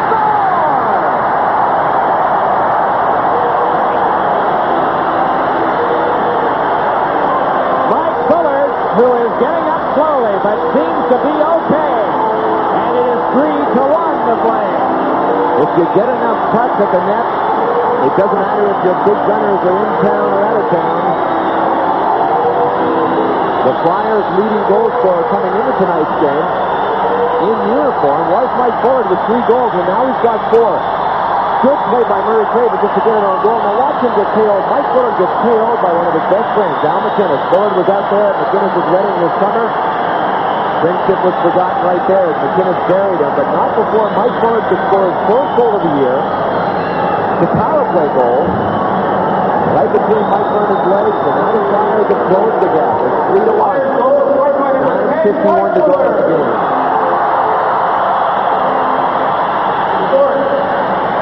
Number 32, Murray Craven. Craven gets one assist. Along with number 18, Brian Dobbin. And Dobbin gets the other. Time 10 minutes, 9 seconds. So, both of the game Flyers has worked thus far. The Flyers convert a power play goal and are back to within 2. Flames ice the puck. Jeff Chikrin hustling back to touch it up, and he got there first. A little bit of life here in the spectrum now after that Mike Bullard goal. Will be a test of the number 2 ranked defensive team in the NHL last year, the Calgary Flames. To see what the Flyers can muster up. They still have not strayed from the game plan, which is to me the best move, actually the best non-move they could have made. They got 10 minutes left. That's a lot of time. 5 shots in the period. The Flames have 3. Craven on the draw. Wins it cleanly back to Mark Howe. Wrist shot, and that one off skate wide. In to get it is Natras. Dives it ahead to Gary Roberts, then across to Nieuwendyk. Joe Nieuwendyk one-on-one with Howe. Feeds it back to McCarroll. Picked up on the play by Craven. Loose puck controlled by Kjell Samuelsson, and starts back out. The pass is in for Craven. Chased down by Natras, and Natras forces it back up ice. Samuelsson to control this one. He and Howe are the defense pair the Flyers are using right now. Sinisalo, Eklund, as well as Craven are out. And we get an icing touch-up for Calgary, and the face-off to come back near Ken Reagan. Well, there's a familiar face gone from the Flames lineup, and that's Lanny McDonald, who retired, but they still got a lot of backs left. They got McKinnon, and McCrimmon, and McCowan, and McClellan, and when they lost McDonald, they brought in McCarroll. So they still got 5 men. Sean McCarroll from County Clare. Well, this is Theo Fleury on the face-off with an opposite 14 and Ron Sutter. And off the tire, he hit by Sutter and handled by Jay Wells. Then along to Brian Frost. Forward back further and off of it is Murphy. And Murphy sends one and glove back down and forward back out for Wells. And Wells is tuned in 2 from behind by Fleury. Jay Wells pulled down. And the Flyers are going to get a power play out of there. That's a lot of hard work by Jay Wells and not much thinking by Theo Fleury. The team has got a 3-1 lead. The Flyers are trying to climb back into it, and Jay Wells' determination. He took the hit at first from Fleury, but that wasn't enough for Fleury. Fleury grabbed him from behind. Remember the 2-footer pulls that Manarelli let go earlier in the game? No, he didn't let this one go. Here's the first hit. Boom. Wells needed the board hard, but he just stayed with it. Not going to see it from this angle, but oh, there you go. Yeah, we are going to see it. There's Jay Wells. He had more than a sweater, didn't he? He had him in an arm lock. They were locking biceps. So Fleury takes him with 8:34 to go. The Flyers are still alive.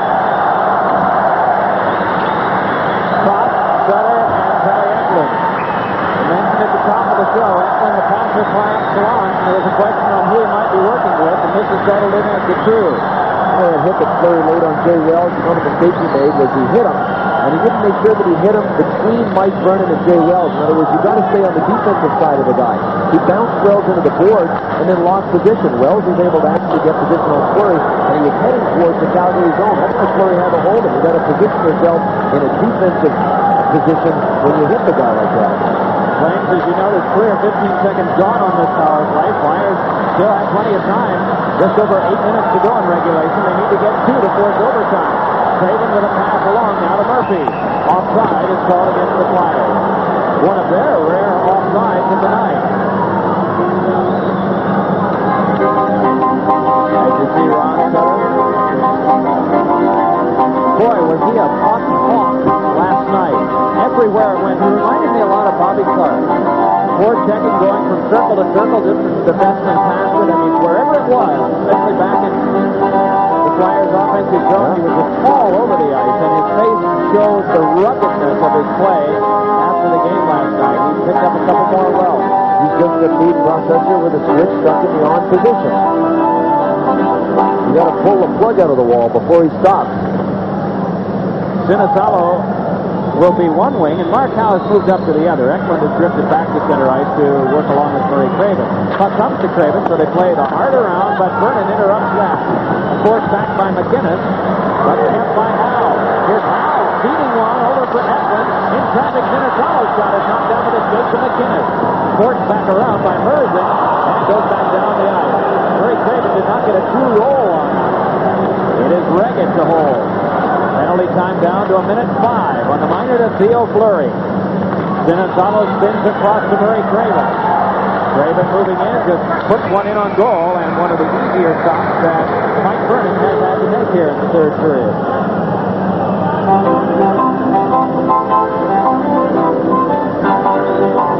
Got a veteran crew of officials here tonight. You see Ron Finn. Ron Finn is 48 years of age. You don't often find hockey officials that are that old, or that agile, or that fast. The Bob Meyer Myers is 74. This is Ron's I'm changing the subject, you notice. This is Ron's 21st year, native of Brampton, and he was one of the two officials that worked that double day, Easter Eve and Easter Sunday morning game between the Islanders and the Caps. A good stick shot by Bullard was sent away. You never forget that, do you? He retired, you know. I know, at the age of 74. Puck rolled along and forced right back, but Nuremberg was there, had it poked away by Murphy and sent back down. Mr. Myers and Mr. Hall, the retiring officials this year. Paul Stewart and Rob Schick took up a lot of their work. Dan Marowelli in charge of this one tonight. This is power play number 6 for the Flyers. Puck forced all the way back down. Boy, as this game has gone on and on, the Flyers have had more trouble. Okay, they scored on the power play once they won that faceoff deep in the Flames zone, but the Flames have been really controlling the puck once it's in deep, except for now. Just turned away by Natras and poked right back out again where Eklund can get it. Penalty time is up. So the Flames have killed off another one as Mark Howell pivots with it for the Flyers. Got it to Eklund. Tries to dance through the defense and lost it to McCowan. Eklund bumps up along with Natras. Still they work on one another as Natras able to clear but not out. Held by Murphy and he flips one in that is caught and flushed by the goaltender Mike Vernon.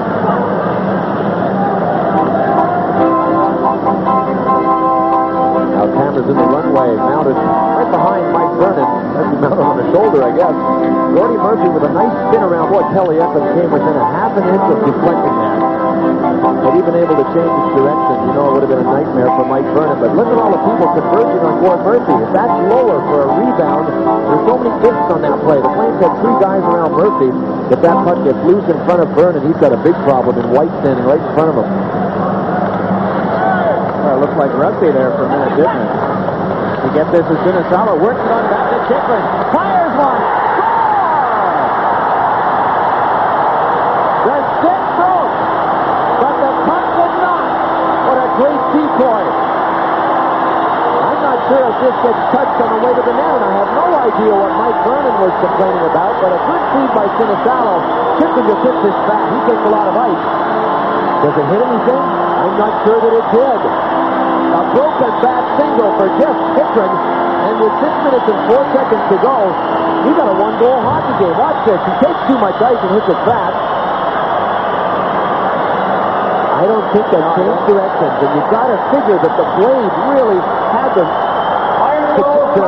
cross Vernon up. I mean, it followed the puck in at least half the way to the goal before it slid away from the puck. A broken bad home run, not a single. Sinisalo gets the lone assist, and now this is a 1-goal game. The Flames are really into it here. They stop in the dug in the call, trying to weave, have to tap it back. Thundering ovation here. 5 minutes, 40 seconds to go in the third. Charles Danielson to get it. Flips one, but it's shot by Al McKinnon. It is dropped into play. Not just a jump on to Keith Austin. He backhands it into the glove of McKinnon. Shift comes on until Wells comes back. Who ran the defense with Danielson. Cuts it off and can't roll it further. This is McKinnon. Handing back to Merzen. All the way down. This will be an icing call, and the faceoff will be back near Vernon. 5:07 to go in the third. Flames 3, but the Flyers have 2. Well, my partner, Mike Emmerich, took care of Mike Vernon's shutout. Flyers now have 2 by him. And this has been a hard-fought hockey game. We set it up at the top of the show as kind of a David and Goliath confrontation, which you have to figure it was, with the Flyers being so undermanned and also with the Flames being the champs from last year. But David has hung tough. Murphy shot off skate. Puck turned over to Cross. Get one in front. Ricochet. They kick at it. Loose in front. And it's got back on to Mullen. Joe Mullen turns it ahead, hoping for McCowan and got him. And boy, was McCowan nearly reached by Wells, who got a little bit more of the boards and cut off position ahead of him. Now it's Mullen. Ranheim is stickless. A loose shot in on goal. Reagan will hang on to that. And now we have Wells muscling it up with Gilmore, and a crowd gathers. Jay Wells is a 10. This year he has knocked people over every time he's run into them. And he hit McCallum over by the penalty box. McCallum was in the box without going through the door. And then Wells stiff-armed Doug Gilmore right up against the board. He is not the biggest defenseman on the Flyers team, but he sure is a fierce competitor. And with his 190-plus pounds, like a human bowling ball a lot of times out there. Boy, he's been impressive with his hitting game. Here's the stiff line right here on Gilmore. Stiff right up against the glass.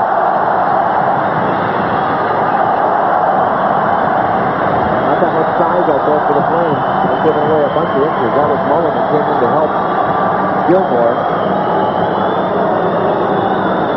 Well, Jay changed his wardrobe tonight, went to the very natty-looking pinstripe, but hasn't made any difference in his game. It's still good and solid. You know, Joel Otto has not seen a lot of ice tonight. Larry Fitz has gone with Theo Fleury at center a lot. He's gone with Gilmore. He's gone with Joe Newendike, sitting right there in front of Terry Fritz. But now to take the 3-2 hockey game, Otto's off the pine and out there to take this draw. He's got Tim Hunter on one side and Jim McClinsky on the other side. Time for the specialty people to show. Otto in on the draw with Murray Craven. Hunter on the right wing. On the left, it is Jim Poplinski. And Mark Howell with it. Howard Sanders in the defense. Craven with Eckler on the left, and across on the right is the Sinisalo. Puck knocked down by Poplinski. Howell tries to muscle it by him, and it pops over to Eckler. Flies it across by Murray Craven. With Eckler on the right, Craven moves in. Deep down to the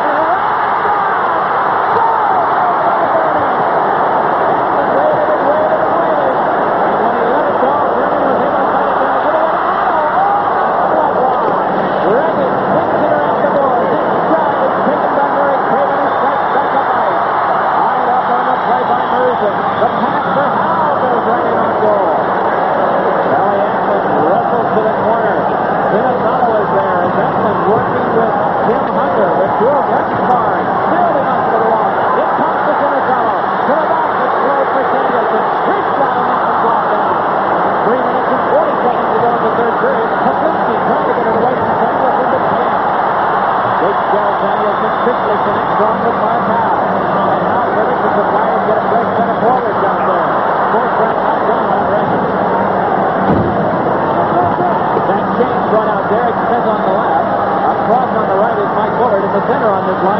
Bullard able to kick it back to Danielson. The Flames are in the midst of a change of their own. They have Makarov out there along with Roberts and Joe Newendike. Pop loose, runs right back out again by Nandrick. Bill Sanderson needs a change in the worst way. He's been out there too long. He got the center that time, and instead of jumping it in, he tried to make a pass. It almost cost him. Now he's out. He was a tired guy. Pulling tries to hold it in. It's pushed back out by Newendike. Murphy to Wells, and Wells lobs the bouncer back. McCallum hammers this one around, and we get an icing call.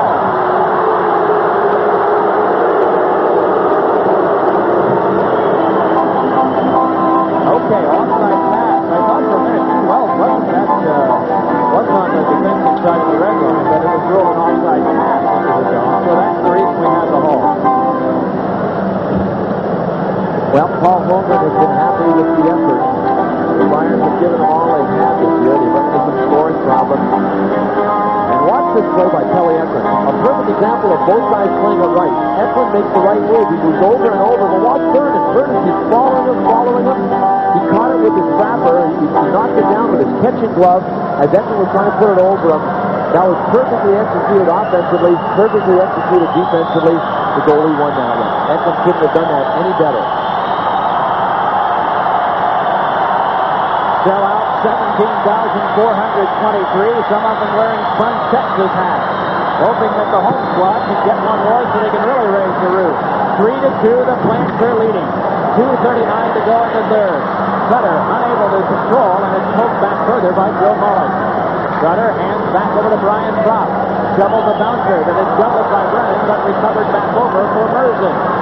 Big Dana Merzen with a pass that went off of Ranheim, and it started back in by Brian Propp again. That one rode the rail. But again, the defense of the Flames right there. Mark Howell must take it. Clock ticks down to 2 minutes and 10 seconds to go. This will be an icing call as Merson is back. Flyers will get a chance to make a change. The Flames will as well, as we have the stoppage in the faceoff to come back near Reagan. Gilmore, Newendike, and Suter, the first 3 goal scorers. Flyers down 3-0, just as they were last night against the Islanders, and hoping to repeat some history. Bullard and Chikrin have scored. Bullard at 10:09 of the third, and Chikrin at 13:56, 3-2. Mike Vernon is going to have to make at least one more save. You know, the Flyers with 2 minutes to go are going to get Kenny Reagan out of the goal. They're going to get down to the Flames end, and they're going to test little Mike Vernon again before it's over. He has been a lot busier in the second half of this game than he was in the first half. Fleury wins the faceoff. Natras is there, trying to pump it along. Wells locked up with Tim Hunter. Natras controlling. Backhander, a kneeling block made by Murphy. It is Reagan tapping on to Jay Wells. 27 shots for the Flames, 25 for the Flyers. Pass comes on to Acton, then to Eklund. Along now to Keith Acton. Off of McCallum, and dropping back is McClellan to drill one. The top near Murphy. Good keep by Murphy. Along to Eklund. Shoulder to the boards by McClellan. Penalty coming up to the Flames. Round shot by Acton is wide. The Flames touch. And with a minute and 29 seconds to go in regulation, the Flyers will get a power play. Well, that door of opportunity is just swung wide open. $1:29 to go. Terry Fisk can argue with all he wants, but it's not going to change anything. The Flames are going to be down a man. Kenny Reagan is over at the bench now. It'll be interesting to see if Paul Holmgren leaves Reagan in long enough to see if the Flyers win the draw in the offensive zone. 2 schools of thought. Number one, if he pulls him now and puts the extra attacker out there, even if the Flyers lose the faceoff, they've got a pretty decent chance of getting it back with the extra attacker being in a forechecking position. The other end of the school of thought goes like this. If you pull Reagan out and the Flames get an actual clean draw, then they can just snap it out of the zone and score on the empty net. Take a look at the penalty. Jamie McCallum, number 34. Oh, Keith Acton made that one look pretty good too. But Jamie McCallum had the hand on him. Marinelli was right behind. The Flyers will take it. Timeout charged to the Flyers. With a minute 29 to go. Ken Reagan has not been tested that much in the third period. The shots in the period for the Flames 7, for the Flyers 11. But the better chances have been on little Mike Vernon. Reagan will go back into the goal. Probably to go partway to it, but yeah, he's staying on all right. Flyers will go with Howland, Murphy in back. Trump, Sutter, and Bullard up front. Now, the downside to pulling Kenny Reagan here as well, Mike, is the fact that the Flames can take a shot at the open goal because they're down a man, and it won't be icing because they shoot wide. So that's a disadvantage when you pull your goalie when you're on the power play at the end of the game. But sooner or later, you know you got it. Good point. Anywhere you get it on the ice, if you can drill it down, why, you've killed off 2 things at once. You've got a chance for a goal and no icing. Sutter with Otto on the tie-up. To the corner they go. Bullard wraps up there with Natras. Sutter trying to pull it away. Along the boards, help came from Coffey. Got it back to the point, but Murphy unable to hold on. And Murphy falls, and also falling, but getting back up again is Otto. Keys over. Quick shot by Gilmore. Blocked off by Reagan. A minute 10 to go. We'll keep an eye on Reagan. As it's Brian Propp putting it up ahead to Mike Howe. Howe drifting in, surrounded by red and gold, and the Flames will make some chase. Reagan saves to tap this one along to Brian Propp. 52 seconds to go. The hand is to Howe. Reagan is coming off. Hasn't come off yet. He started to shift off the ice and then saw that the Flames had gotten possession. It's crossed around by Propp. Now Reagan comes off the ice and fits the tackers, and the puck floated all the way down. And just as Bill pointed out, there's no harm here to the Flames. There's no icing. Ilka Sinisalo wheels back up ice with a half a minute to go. Knocked away from him as Rangheim goes in deep. Cut off by Mike Howe. Murphy there. Flyers have to hurry. They have 22 seconds to go. George Murphy controlling, lays it back ahead to Craven. He's got Dobbin breaking, and then Sinisalo off the wing. Sinisalo hands back over to Mike Bullard. Shot dead by Murphy. Loose puck, dribbled wide of the net. Up with this, forcing it around his mattress. The Flyers must recover the down the last line. Murphy whips it across to Dobbin. Dobbin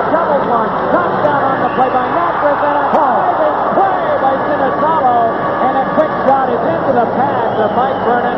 The game ends. A thriller tonight at the Spectrum, but it's won by the Calgary Flames.